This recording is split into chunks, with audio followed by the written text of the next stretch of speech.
como transformar número decimal em fração. Então, vamos lá. A primeira coisa que a gente tem que fazer é repetir o número que está aqui. Nesse caso, é o 7. Esse 7 a gente coloca na parte de cima da fração.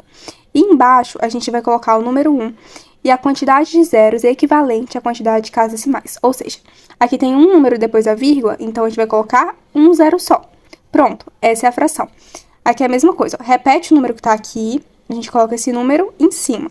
E embaixo, a gente vai colocar o número 1 e 2 zeros nesse caso, porque são 2 números depois da vírgula, então 2 zeros.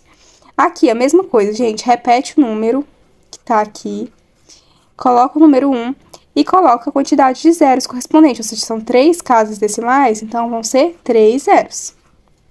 Pronto. Aqui é a mesma coisa, ó, repete o número e coloca 1 e, nesse caso, 4 zeros. Ok? Então, é bem simples. Agora, eu vou mostrar aqui quando tá dessa forma, né? Quando, no caso, não começa com zero. Aqui, gente, você faz a mesma coisa. Você vai pegar o número, nesse caso aqui, tirando a vírgula, tá? Você pega um número como se não existisse essa vírgula e coloca ele aqui em cima.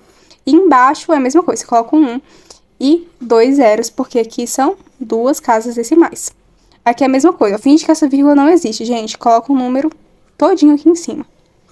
E embaixo você coloca o número 1 e, nesse caso, 1 zero, porque só tem uma casa decimal. Ok? Aqui, mais um exemplo. Você vai colocar o número completo, finge que essa vírgula não existe.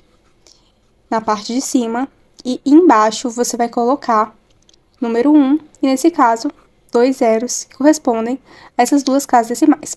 Só que aqui, pessoal, a gente tem um detalhe. Essa fração aqui pode ser simplificada. Ou seja, ela pode ser reduzida. Eu já gravei um vídeo sobre simplificação de fração. Se você ainda não assistiu, você assiste. Aqui eu só vou falar um pequeno resumo. Se a gente analisar bem, a gente consegue perceber que tanto esse número de cima quanto o número de baixo, eles podem ser divididos por 2. Então, se eles podem ser divididos, eles têm que ser divididos. E aí, quando a gente divide, fica da seguinte forma, né? Aqui em cima vai ficar, vou colocar aqui embaixo, tá? Vai ficar 220. Embaixo vai ficar 50. Aqui ainda dá para dividir. Então, a gente vai dividir novamente por 2. Tanto embaixo... coloquei errado. Tanto embaixo quanto em cima. Então, ó, dividindo por 2 novamente, aqui vai ficar 110 e aqui vai ficar 25. Ainda tem como dividir. Então, a gente vai dividindo até não ter como mais. Nesse caso aqui, a gente consegue dividir por 5. Esse processo aqui se chama simplificação de fração. Com essas outras aqui, não tem como, tá? Eu coloquei dessa forma para ficar mais fácil, para entender mesmo. Mas vocês precisam analisar com todas, tá bom? Precisa analisar isso. Continuando aqui a simplificação, então. Aí, dividindo por 5, a gente vai ver que vai dar 2 aqui em cima, né? Vai dar 22. E aqui vai dar 5. Agora, não tem como mais dividir. Então, termina aqui a conta, ok?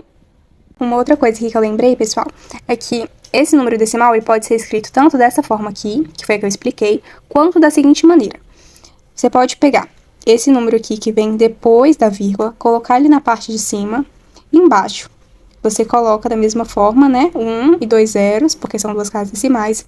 E esse 2 aqui, você pode colocar ele aqui no meio, que no caso, fica na forma de inteiro, tá bom? Aqui tá na forma de fração imprópria, que é quando esse número de cima, ele é maior que o número de baixo. E aqui tá na forma de fração mista. A fração mista é quando possui inteiros, que é esse númerozinho que fica aqui do lado, tá? Então, esse número decimal ele pode ser escrito tanto dessa maneira quanto essa maneira aqui,